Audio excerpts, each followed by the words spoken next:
The blood-soaked letter trembled in Charlotte Cooper's hands as she stood frozen on the dusty porch of her father's general store in Scottsbluff, Nebraska, in the spring of 1878. The words blurred before her eyes as tears threatened to spill, but the message remained clear. Her fiancé, Robert, was dead, killed in a stagecoach robbery just 3 days before he was to return to her. Charlotte clutched the paper to her chest, her heart breaking all over again as she stared across the wide main street of the frontier town that suddenly seemed much too small for her grief. "Miss Cooper, you all right?" A deep voice cut through her thoughts.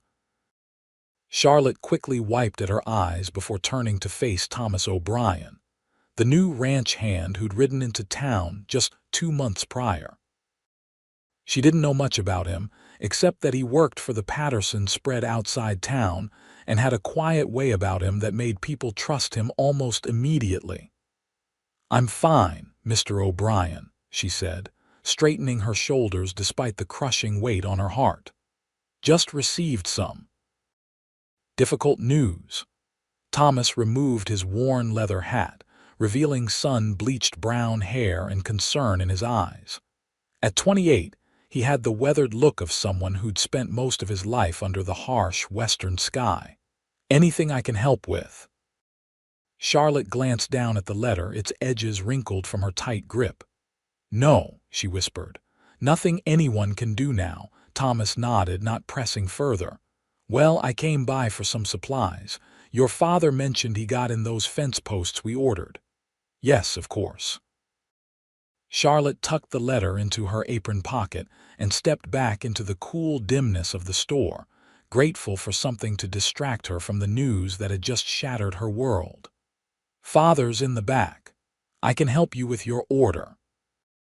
The interior of Cooper's general store was meticulously organized, shelves lined with everything from preserves to ammunition, fabric bolts to farm tools. Charlotte moved behind the counter, slipping into the familiar routine of work while trying to ignore the hollow ache in her chest. "Need a dozen fence posts, some nails, and whatever coffee you've got in stock," Thomas said, his eyes never leaving her face. He clearly saw through her forced composure. Charlotte nodded, writing down his order in the ledger. "The Patterson Ranch keeping you busy?" "Always something that needs fixing," he replied. "Though Mr. Patterson's been good enough to give me more responsibility lately, putting me in charge of the North Pasture. That's quite a vote of confidence." Charlotte's voice remained steady despite the tears threatening just beneath the surface. "He doesn't trust that land to just anyone." Thomas leaned against the counter, his manner gentle but direct. "Miss Cooper, I don't mean to pry, but if there's something troubling you—" The kindness in his voice nearly undid her. Charlotte gripped the edge of the counter to steady herself. "My fiancé," she finally said, the words catching in her throat. "Robert. He's been away in Denver handling his father's business affairs. He was due back this week, but—" She couldn't continue. Understanding dawned in Thomas's eyes. "I'm sorry," he said simply. 3 years we were together," Charlotte whispered.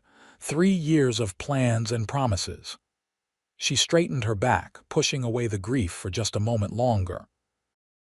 "Your supplies will be ready tomorrow morning, Mr. O'Brien." Thomas nodded, recognizing her need to retreat. "I'll come by then." He placed his hat back on his head and turned to leave, pausing at the door. "Miss Cooper, grief has its own time, don't rush it." After he left, Charlotte finally allowed the tears to fall, her father finding her minutes later slumped behind the counter, the crumpled letter pressed to her heart. The following weeks passed in a haze of grief for Charlotte. She moved through her days mechanically, helping at the store, attending church on Sundays, and declining the well-meaning invitations from friends who thought company would ease her sorrow. The small town of Scottsbluff, with its dusty streets and frame buildings, felt both suffocating and empty without Robert.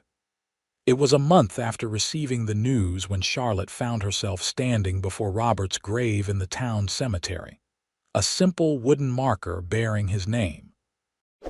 The cemetery sat on a gentle slope overlooking the North Platte River, the soft murmur of water a constant companion to those at rest.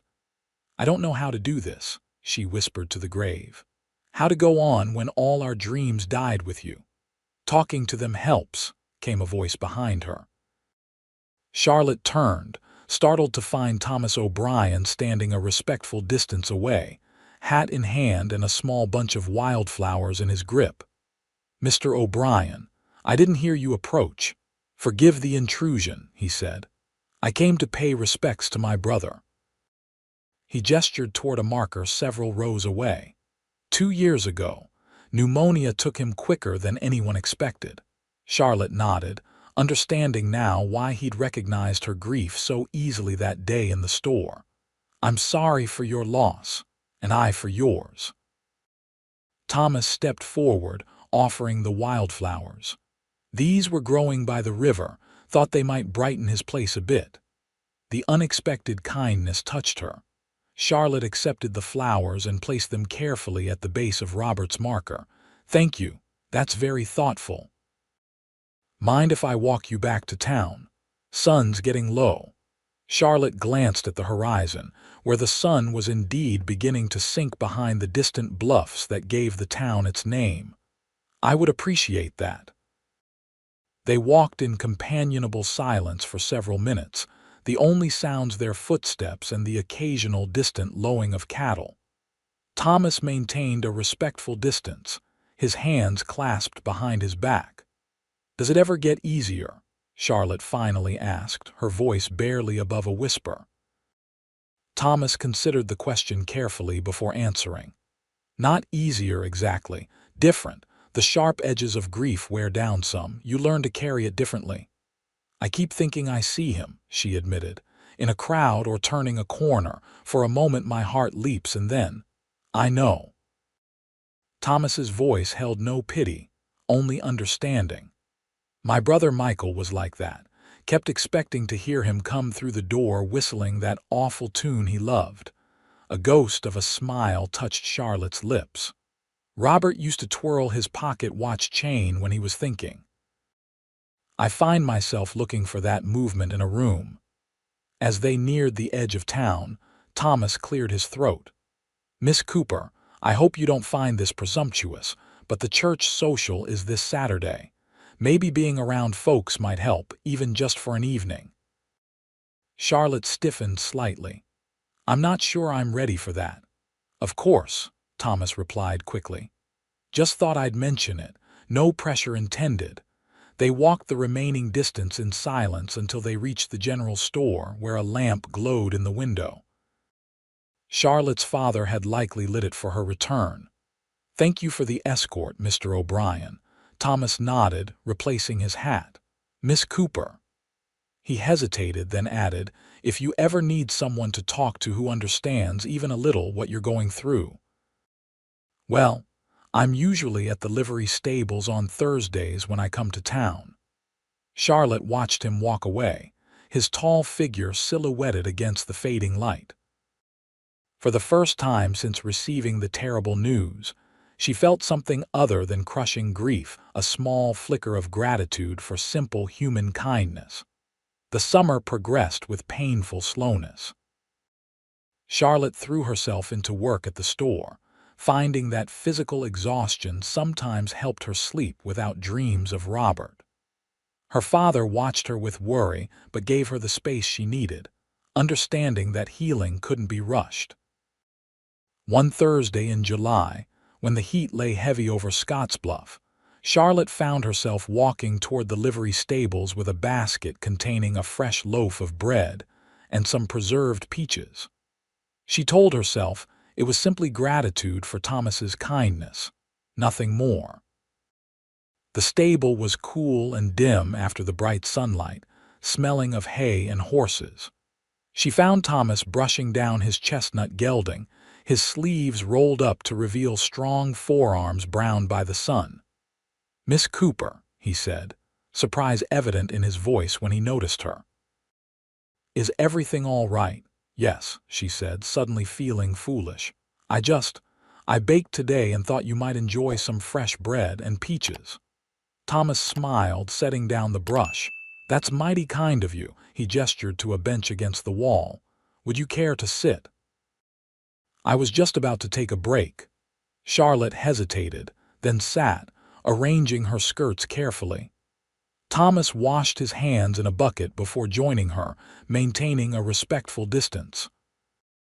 They shared the bread and peaches, talking of simple things: the weather, the town gossip, the challenges of ranch work. For the first time in months, Charlotte found herself laughing at Thomas's dry observations about Mr. Patterson's prize bull that had gotten loose and led them on a merry chase through 3 neighboring properties. "I haven't laughed in so long," she admitted, surprised by the sound of it. Thomas's expression grew serious. "It's good to hear. Doesn't dishonor your grief to find moments of joy." Charlotte looked down at her hands. "Sometimes it feels like it does, like I'm betraying him by not being sad every moment." "The dead don't want our misery," Thomas said quietly. "My brother would have kicked my backside if he'd seen me moping around for too long. Said as much before he passed." Charlotte considered this. "Robert always said life was for living. He'd be disappointed to see me shutting myself away." "Then perhaps the church social this weekend," Thomas suggested. Not as anything improper, just as friends. Might do you good to be among people." Charlotte surprised herself by nodding. "Perhaps you're right. It has been long enough that people won't gossip too much." Thomas's smile lit up his usually solemn face. "I'll call for you at 6 if that suits." "It does," Charlotte replied, feeling a strange fluttering in her chest that she quickly attributed to nervousness about facing the town's social circle again. On Saturday evening, Charlotte stood before her mirror, smoothing the front of her blue calico dress. She'd taken extra care with her appearance, pinning her chestnut hair in a simple but elegant style, and even adding a touch of her mother's rose water to her wrists. "You look lovely," her father said from the doorway. Henry Cooper had aged visibly since his wife's death 5 years earlier, but his eyes still held the warmth that had made their home a haven. "Robert would want you to go out and enjoy yourself. You think it's too soon?" Charlotte asked, uncertainty making her voice tremble. "No one who matters will think so," he assured her. "And Thomas O'Brien is a good man. I've had my eye on him." Charlotte felt her cheeks warm. "It's not like that, Father. We're just friends." Henry's knowing smile suggested he wasn't convinced, but he simply patted her shoulder. "Whatever it is, I'm glad to see you stepping back into life." When Thomas arrived, precisely at 6, Charlotte was struck by the transformation. Gone was the dusty ranch hand, replaced by a clean-shaven man in a well-pressed shirt and vest, his usually unruly hair tamed with pomade. He carried his good hat in his hands, and Charlotte noticed they were scrubbed pink, though a few calluses and small scars spoke of his hard work. "Miss Cooper," he said, a hint of awe in his voice.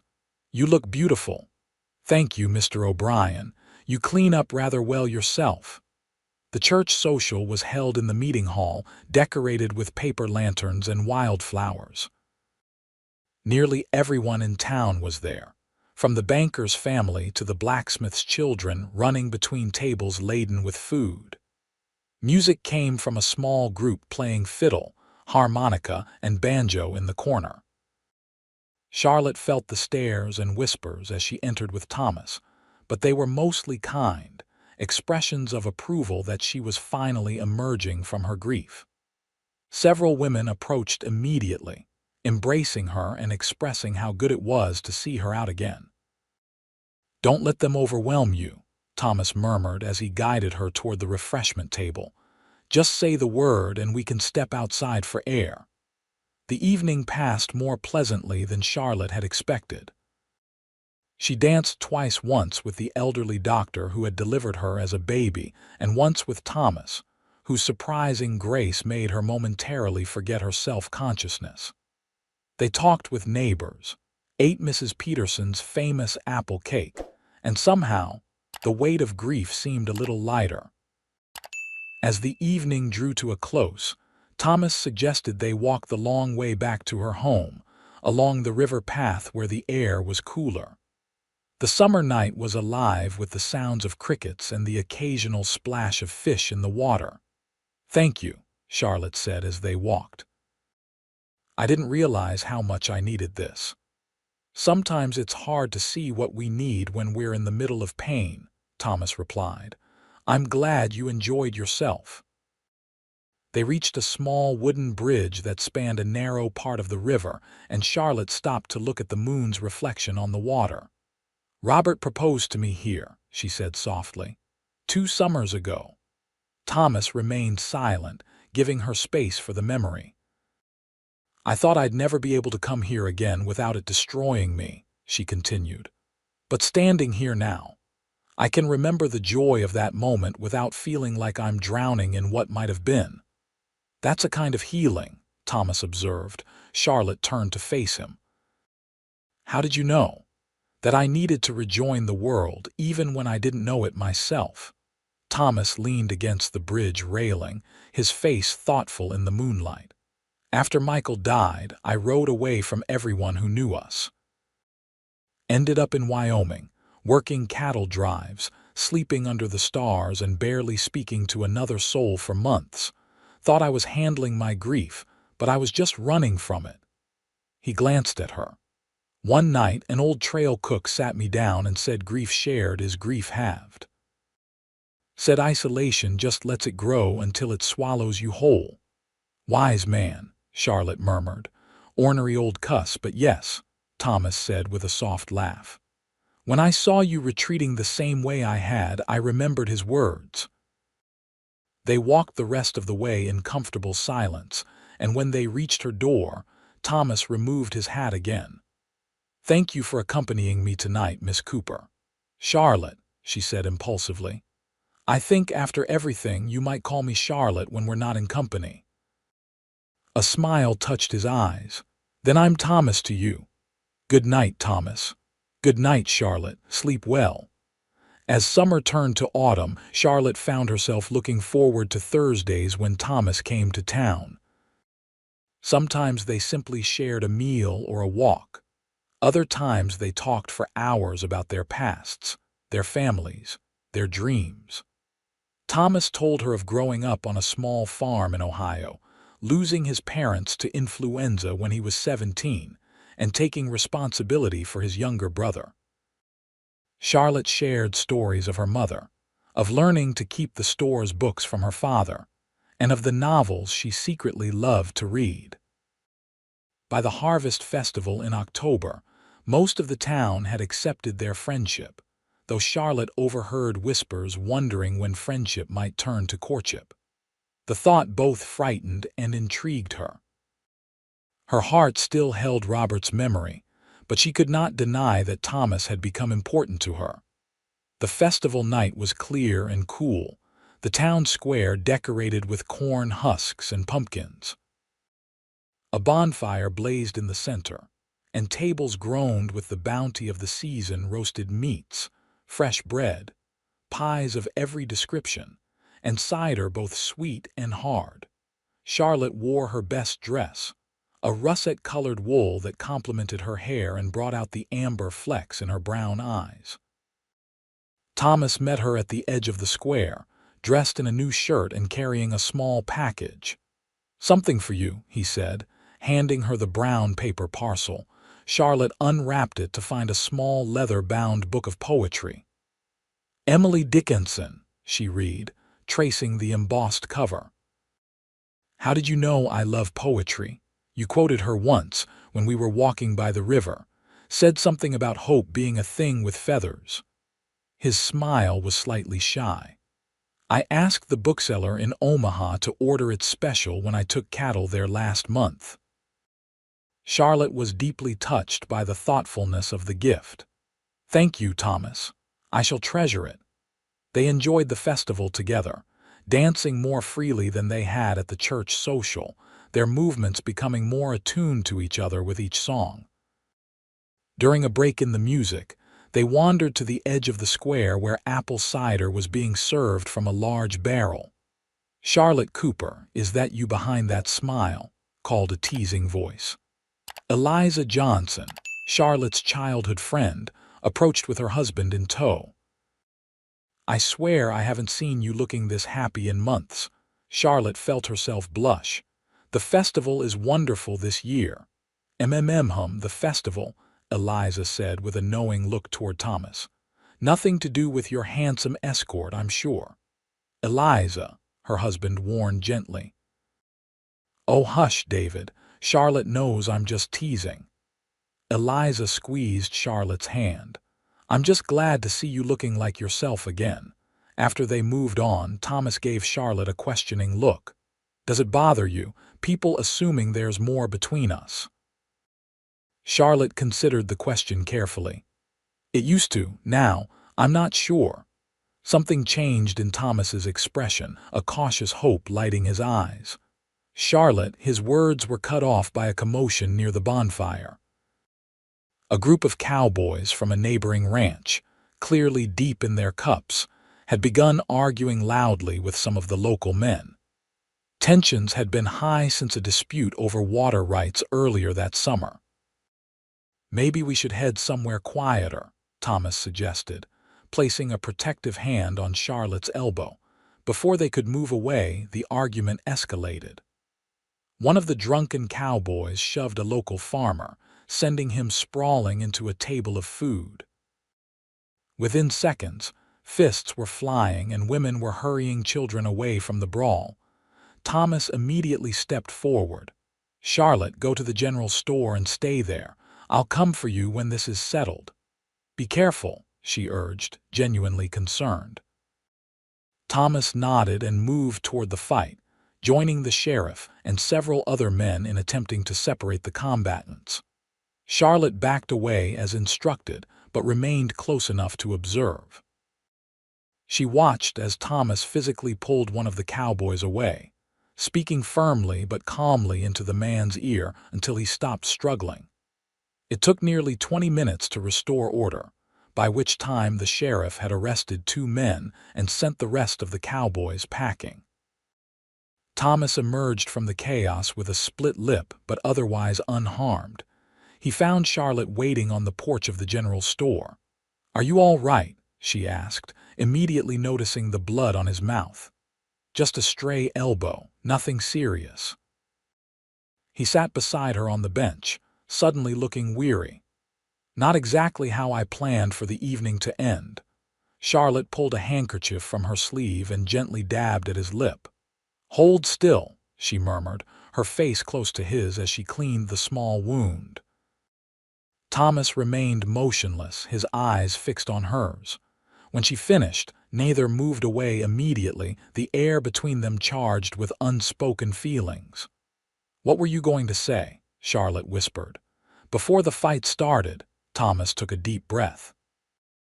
"I was going to ask if you might consider, if enough time has passed that you might let me call on you, properly." Charlotte's heart raced. Part of her wanted to say yes immediately, while another part shrank in fear. "I don't know if I'm ready," she admitted, her voice trembling slightly. "What if I let myself feel something for you and then lose you too? I don't think I could bear it a second time." Thomas gently took her hand. "Charlotte, none of us know what tomorrow brings, but I do know that hiding from possibilities doesn't protect us from pain, it just keeps us from joy." Tears filled her eyes. "I'm afraid to hope," she admitted, the words barely audible. Thomas reached up to brush a tear from her cheek, his touch feather light. "Then I'll hope for both of us," he said softly, "until you're ready." The moment hung between them, fragile and precious. Then Charlotte did something that surprised them both. She leaned forward and pressed a gentle kiss to his uninjured cheek. "Give me a little more time," she whispered. "All the time you need," he promised. Winter descended on Scottsbluff with a vengeance that year. November brought early snows and biting winds that howled down from the north, turning the prairie into a vast white expanse. Business at the general store slowed as travel became difficult, but Charlotte kept busy reorganizing inventory and planning for spring orders. Thomas still rode into town every Thursday, despite the weather. Sometimes he stayed only long enough for a cup of hot coffee and a brief conversation before heading back to the ranch, but he never failed to appear. Each visit strengthened the bond between them, building a foundation of trust and understanding that went beyond mere attraction. In early December, a blizzard struck without warning, trapping Thomas in town. He helped Charlotte and her father secure the store before the worst hit, then accepted their offer to stay in their spare room until the storm passed. That evening, after her father had retired early with his usual winter cough, Charlotte and Thomas sat before the parlor fire, the howling wind outside making the warmth and shelter seem all the more precious. "My mother used to say blizzards were God's way of forcing people to rest," Charlotte said, her hands busy with knitting as Thomas carved a small piece of wood beside her. "Wise woman," Thomas replied, "though Mr. Patterson might disagree when he sees how much work awaits once this passes." Charlotte glanced at the wooden figure taking shape in his hands. "What are you making?" Thomas turned the carving so she could see it better. A small bird, its wings partially extended as if about to take flight. "A chickadee, tough little birds that stay through the winter when others fly south." "It's beautiful," Charlotte said admiringly. "I didn't know you were so skilled." Thomas shrugged modestly. "My father taught me, said idle hands were the devil's playground, so we always had something to work on during winter evenings." "Is that what you do at the ranch during storms like this?" "Sometimes. Often I read." He smiled at her surprise. "Don't look so shocked. Cowboys can enjoy books too." "What do you read?" "History mostly. Some philosophy when I can find it." And he added with a slight blush, "Occasionally those dime novels about the Wild West, though they get almost everything wrong." Charlotte laughed. "I won't tell anyone your secret." They fell into comfortable silence for a while, the only sounds the crackling fire, the click of Charlotte's knitting needles, and the soft scrape of Thomas's knife against wood. Outside, the wind moaned and rattled the windows, but inside was warmth and safety. "I've been thinking," Thomas said finally, his eyes on his carving. "The Patterson spread is doing well, but I've always wanted my own place. There's a small ranch for sale about 10 miles west of here. Nothing grand, 100 acres, small cabin, good water supply." Charlotte's hands stilled. "Are you considering buying it? Mr. Patterson has offered to loan me part of the money. Says I've earned it with my work these past years." Thomas looked up, meeting her eyes directly. "But I wanted to know what you thought before I made any decisions." The implication hung in the air between them. This wasn't just about a ranch, it was about a future, possibly a shared one. Charlotte set her knitting aside, her heart racing. "Why would my opinion matter for such a decision, Charlotte?" Thomas said gently. "I think you know why." She stood and moved to the window, looking out at the swirling snow that obscured everything beyond the glass. "It's been 8 months since Robert died," she said quietly. "Sometimes it feels like years and other times like days." Thomas remained seated, giving her space. "I know. People will talk if we—" She couldn't quite finish the thought. "Let them," Thomas replied simply. "What matters is what's right for you, for us." Charlotte turned back to face him, her expression a mixture of fear and longing. "I care for you, Thomas. More than I expected to care for anyone again, but I'm still afraid." Thomas set down his carving and knife, then stood and crossed to her, stopping just short of touching her. "What frightens you most?" "That I'll forget him," she whispered. That if I let myself love again, it somehow erases what we had. Love doesn't work that way, Thomas said softly. It's not a replacement, it's an addition. Your heart just makes room. Charlotte looked up at him, tears shining in her eyes. How did you get so wise? Not wisdom, just life. Thomas hesitated, then carefully took her hand in his. I'm not asking for an answer tonight, just think about it, about us. Charlotte looked down at their joined hands, feeling the strength and gentleness in his grip. I will, she promised. The blizzard lasted 3 days, during which Thomas became an even more integral part of their household. He helped Henry with repairs he'd been putting off, told stories that made them all laugh during the long evenings, and showed Charlotte a tenderness that never pushed but always supported. By the time the snow stopped, and the sun emerged to create a blindingly bright landscape, Charlotte knew her heart had made its decision, even if she wasn't quite ready to speak it aloud. As Thomas prepared to leave, checking the cinches on his horse in the newly cleared street, Charlotte joined him outside. Will you be at the Christmas gathering at church next week? She asked. Wouldn't miss it, he replied, his breath visible in the cold air. Save me a dance. Charlotte nodded. And Thomas, about the ranch, I think you should buy it, it sounds perfect. A slow smile spread across his face. I'll speak to Mr. Patterson today. As he mounted his horse and rode away, Charlotte watched until he disappeared around the bend, a strange mixture of anticipation and peace settling over her heart. The Christmas gathering was the highlight of Scottsbluff's winter social calendar. The church was decorated with evergreen boughs and red ribbons. Candles glowed in every window, and the ladies of the congregation outdid themselves with festive foods and treats. Charlotte wore a dark green dress with a lace collar that had been her mother's, her hair arranged in an elegant style with a sprig of holly tucked into the pins. When Thomas entered the church hall, his eyes found her immediately, and the warmth of his smile made her cheeks flush. You look like Christmas itself, he said when he reached her side. You're not so bad yourself, she replied, noting how handsome he looked in his Sunday best, his hair still damp from washing. They danced several times that evening, their movements more in harmony than ever before. During a lively reel, as Thomas swung her around, Charlotte found herself laughing with pure joy, the kind she hadn't felt in nearly a year. When the music slowed for a waltz, Thomas held her a proper distance away, but there was an intimacy in their dance that couldn't be measured in inches.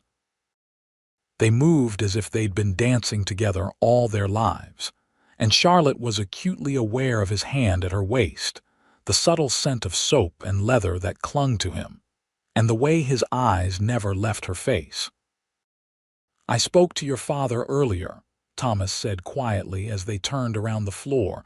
Charlotte missed a step in surprise. You did? Asked his permission to court you properly. Thomas guided her smoothly back into the rhythm of the dance. Said I respected you both too much to go about it any other way. Charlotte's heart fluttered. What did he say? A small smile played at the corner of Thomas's mouth. Said it was about time I got around to asking, and that if I hurt you, he'd shoot me himself. Despite the seriousness of the moment, Charlotte couldn't help but laugh. That sounds like father. He also said, Thomas continued, his voice dropping lower, that he's never seen you as happy as you've been these past months, that he believes Robert would approve. Tears pricked at Charlotte's eyes. He would, I think. Robert always said life was too short for regrets. As the music drew to a close, Thomas held her gaze. Charlotte Cooper, may I have your permission to court you? In that moment, surrounded by the warmth and light of Christmas, Charlotte felt the last of her reservations melt away. Yes, she whispered. Yes, Thomas. His smile was like sunrise breaking over the prairie. The courting was proper but swift. as was common on the frontier where life's uncertainties made long engagements impractical. Throughout the remaining winter months, Thomas called on Charlotte regularly, taking her on sleigh rides when the weather permitted, joining her family for Sunday dinners, and bringing small, thoughtful gifts that showed how well he'd come to know her: a ribbon in her favorite shade of blue, seeds for the garden she planned to plant in spring, a wooden box he'd carved himself to hold her treasured letters and mementos. By early March, with the first hints of spring thawing the frozen landscape, Thomas had completed the purchase of the small ranch. He rode into town one sunny afternoon, his face alight with excitement, and found Charlotte at the store. "It's done," he announced, removing his hat as he entered. "The deed is signed. The Circle O is officially mine." "Circle O?" Charlotte asked, coming around the counter to congratulate him. "Thought it had a nice ring to it," he said with a grin. "Would you like to see it? The previous owner left some furnishings and I've been fixing up the cabin." "It's rough still, but I'd love to," Charlotte interrupted, her eyes shining with his enthusiasm. After securing her father's permission and promising to return before dark, they rode double on Thomas's horse, Charlotte seated in front of him with his arms around her to hold the reins. The closeness was both thrilling and comfortable, and she leaned back slightly into his solid presence as they traveled the still muddy road west of town. The ranch came into view as they crested a small rise, a simple cabin nestled against a stand of cottonwoods, a sturdy barn, and open pasture land stretching toward distant hills. A small creek wound through the property, its banks showing the first green shoots of spring growth. "It's beautiful," Charlotte said sincerely as Thomas helped her dismount. "It needs work," he admitted, tying the horse to a hitching post, "but it has good bones." He showed her around proudly, the barn with stalls for 6 horses and space for hay storage, the small corral where he planned to break horses as a side business, the south-facing slope where he thought crops would grow well. Charlotte listened and nodded, but found her attention drawn most to the way his face lit up as he described his plans, the future he envisioned taking shape in his words. Finally, they reached the cabin. "It's not much," Thomas warned before opening the door. "But I've been working on it whenever I could get away from Patterson's." The interior was indeed rough but clean and surprisingly cozy. A stone fireplace dominated one wall, a table and chairs sat in the center, and a curtain partially separated a sleeping area in the back. Thomas had added shelves along one wall, already holding a few books and supplies. "Once the weather's fully settled, I'll add a proper bedroom," Thomas explained, suddenly seeming nervous about her reaction. "And maybe a sitting room eventually." "It's small for now, but it's perfect," Charlotte said, turning to face him. "Truly, you've done wonders already." Relief washed over his features. "You really think so?" "I do." Charlotte moved to the small window that looked out over the creek and distant hills. "It feels like a home already." Thomas came to stand beside her, not quite touching but close enough that she could feel the warmth of him. "Charlotte," he said, his voice suddenly serious, "I didn't just bring you here to show you the ranch." She turned to face him, her heart suddenly racing. "No." Thomas took a deep breath, then reached into his pocket and withdrew a small object. Opening his palm, he revealed a simple gold ring with a small pearl set in the center. "It was my mother's," he explained softly. "Not fancy, but she always said the pearl represented tears of joy." Charlotte felt her own eyes fill with tears as Thomas slowly knelt before her. "Charlotte Cooper, I know we haven't had the longest courtship, but I've never been more certain of anything in my life. You're the strongest, kindest, most beautiful woman I've ever known. I love your laugh, your determination, the way you care for everyone around you. I love the person I am when I'm with you." His voice grew husky with emotion. "I want to build a life with you," here on this land. I want to see you reading by the fire on winter nights and tending a garden in summer. I want children with your eyes and spirit. I want to grow old watching the sunrise with you every morning." Charlotte's tears flowed freely now, but they were indeed tears of joy. "Thomas, will you marry me, Charlotte? Will you make this house a home with me?" For a moment, Charlotte thought of Robert not with pain, but with a gentle acknowledgement that he would always be part of her story. Then she looked at Thomas, kneeling before her with his heart in his eyes, offering her not just love but a future filled with possibility. "Yes," she whispered, then stronger. "Yes, Thomas O'Brien, I will marry you."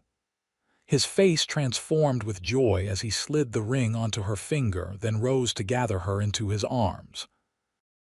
Their first kiss was gentle, tentative, but quickly deepened into something that spoke of the passion and commitment they both felt. When they finally broke apart, both breathless, Thomas pressed his forehead against hers. "I promise to spend every day making you happy," he murmured. Charlotte smiled through her tears. "You already do." They were married on the first day of May, 1879, with apple blossoms scenting the air and meadowlarks singing in the fields around the little white church of Scottsbluff. Charlotte wore her mother's wedding dress, carefully altered to fit her slider frame, with a crown of spring flowers in her hair. Thomas, looking both nervous and radiantly happy, waited for her at the altar in a new suit purchased specially for the occasion. The entire town turned out for the celebration, filling the church to overflowing and afterward transforming the town square into a feast of epic proportions.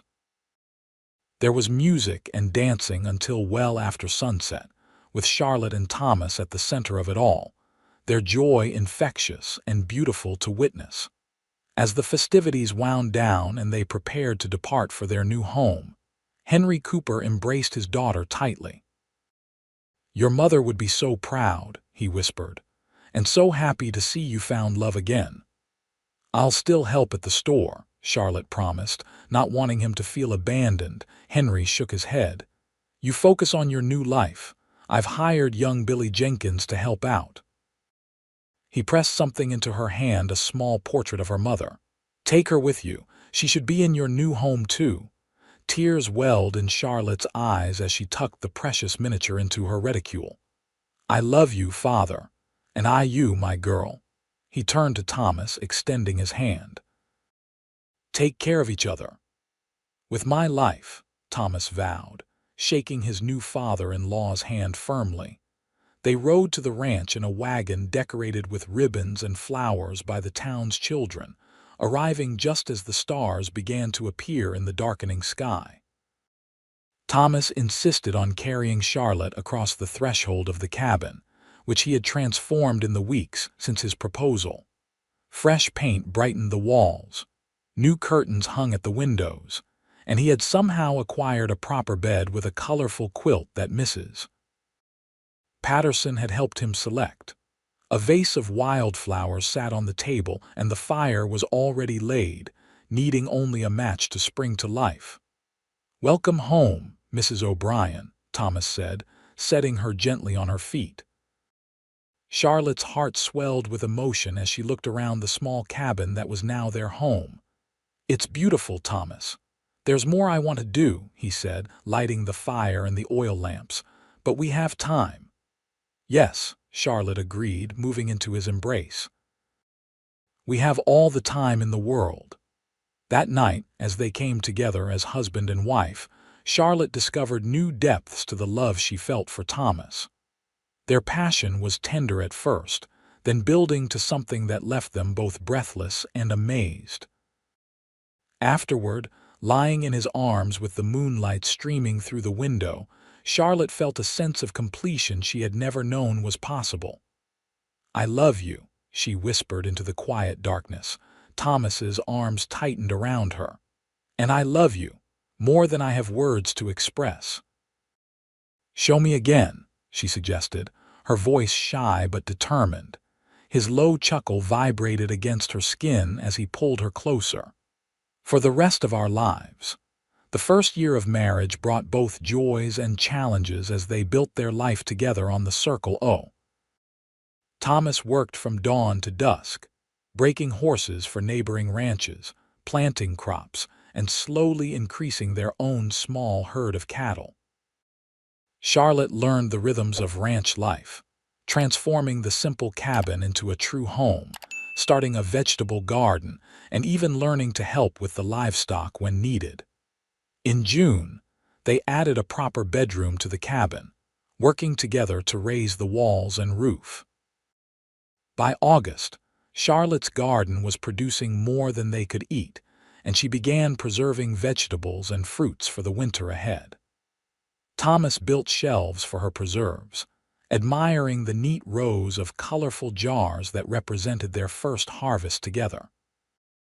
"We're going to need more space soon," Charlotte commented one evening in early October as they sat on the porch watching the sunset paint the sky in brilliant oranges and pinks.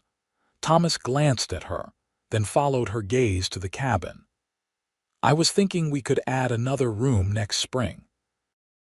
"Maybe extend the 'that's not exactly what I meant,'" Charlotte interrupted, a secretive smile playing at her lips. Thomas looked puzzled for a moment, then understanding dawned in his eyes. "Charlotte, are you saying?" She nodded, her hand moving instinctively to her still flat stomach. "The baby should arrive in late April, according to Mrs. Peterson's calculations." Thomas's face transformed with wonder and joy.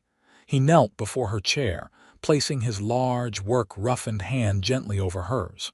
"A baby," he whispered, as if saying it too loudly might break the spell. "Our baby." "Are you happy?" Charlotte asked, though his expression made the question almost unnecessary. In answer, Thomas gathered her into his arms, lifting her from the chair and spinning her around until they were both laughing. "Happy doesn't begin to cover it," he said when he finally set her down, his voice thick with emotion. "Charlotte, you've given me everything I never dared hope for." She reached up to touch his face, tracing the lines that sun and smiles had etched there. "Remember that day by the river when I said I was afraid to hope?" Thomas nodded, covering her hand with his own. "And I said I'd hope for both of us." "You did," Charlotte said softly. "You held that hope until I was ready to claim it for myself. And now look at us married with a home and a child on the way." "Hope with feathers," Thomas murmured, recalling the poetry he'd given her. Charlotte smiled.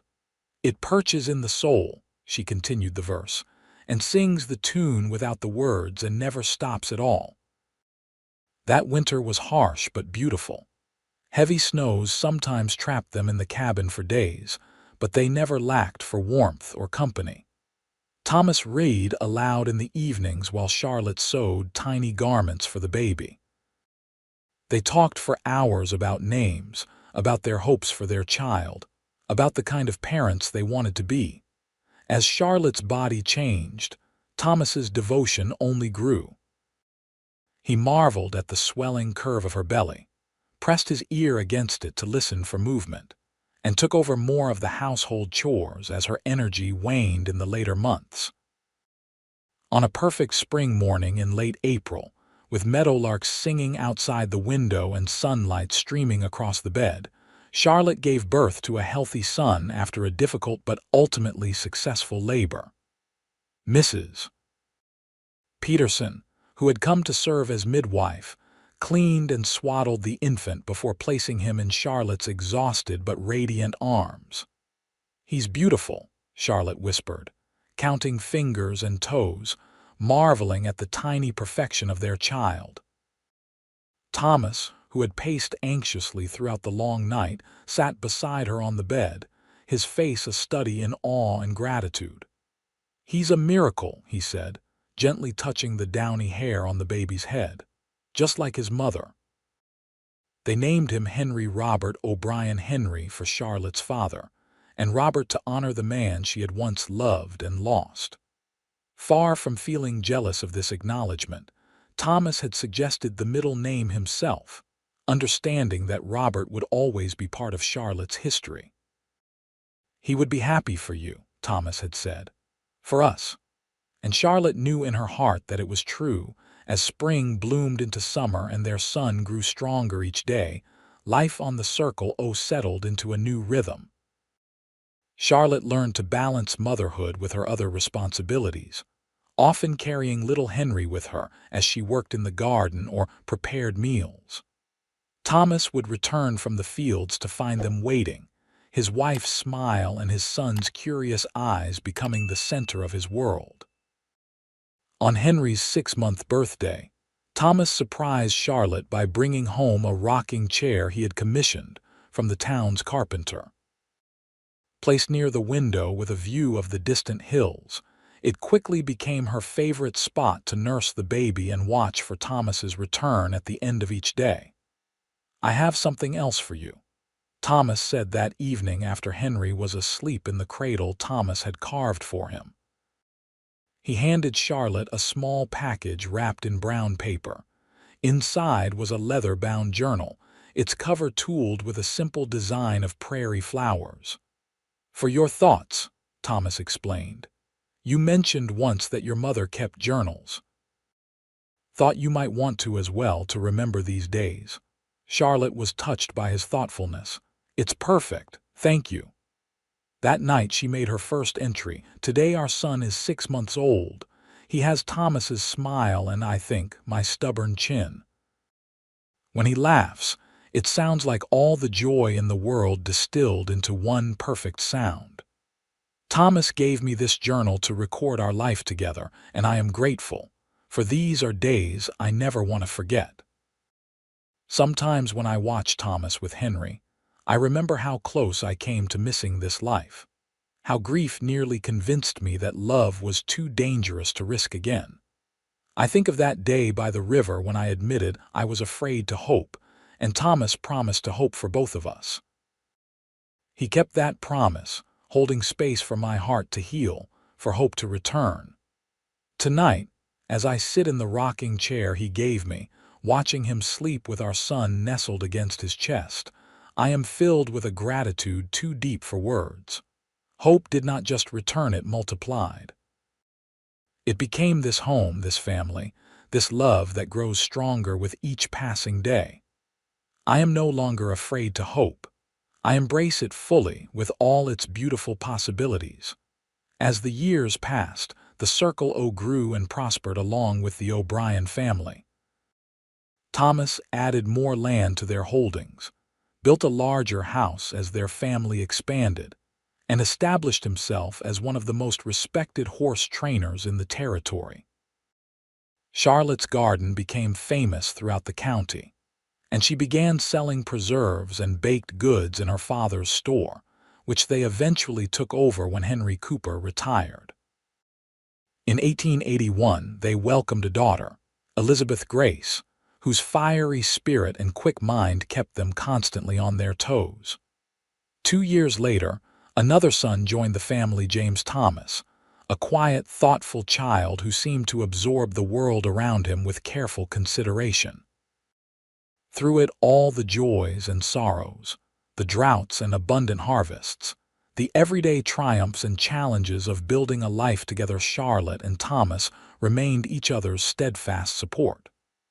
Their love deepened with each passing year, enriched by shared history and unwavering commitment.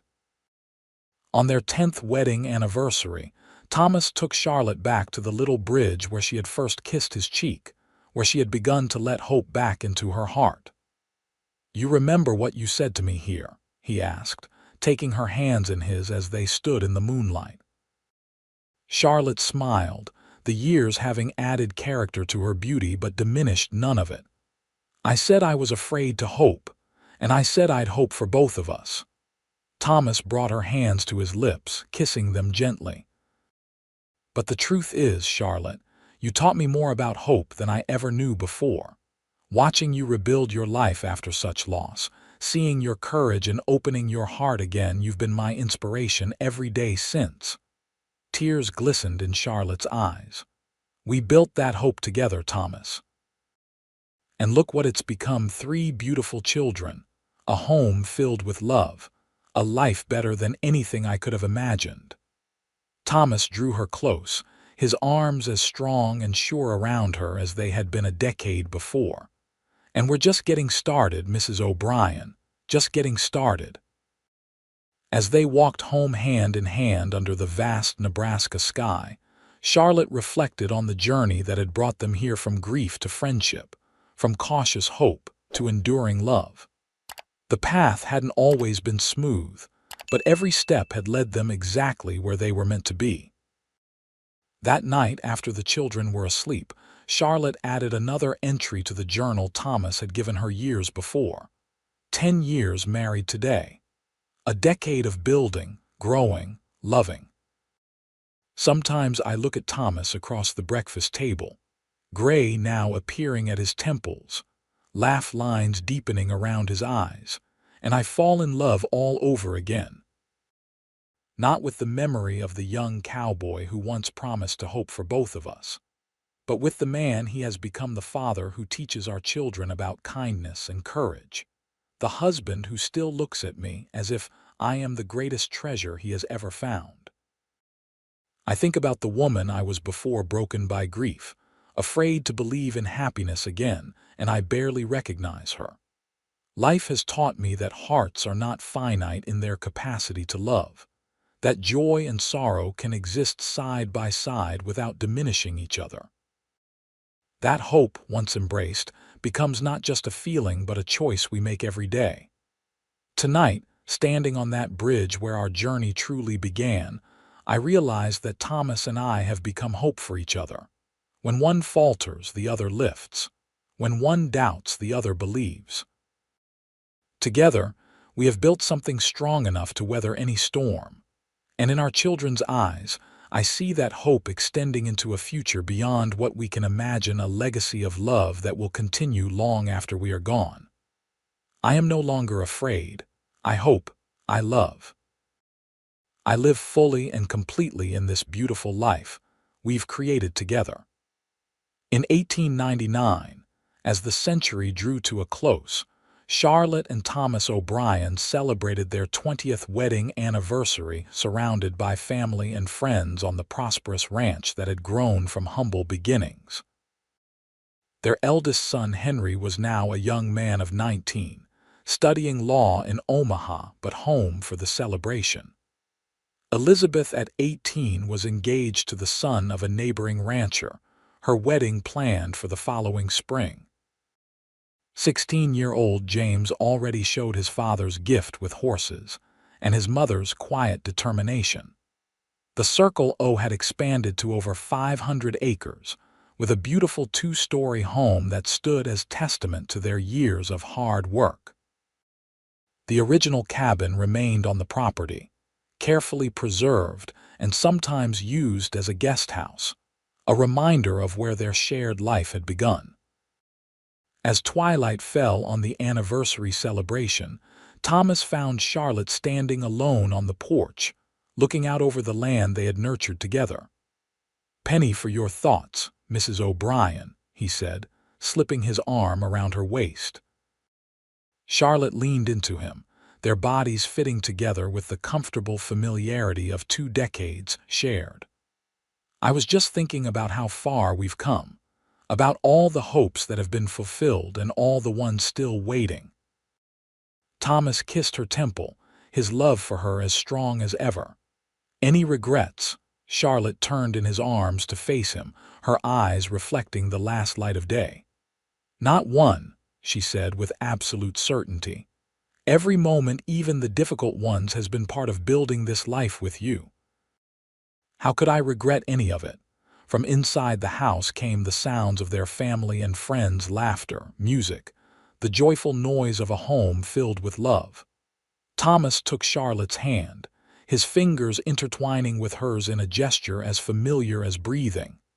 "Shall we go back in?" he asked. "I believe they're waiting for us to lead the first dance."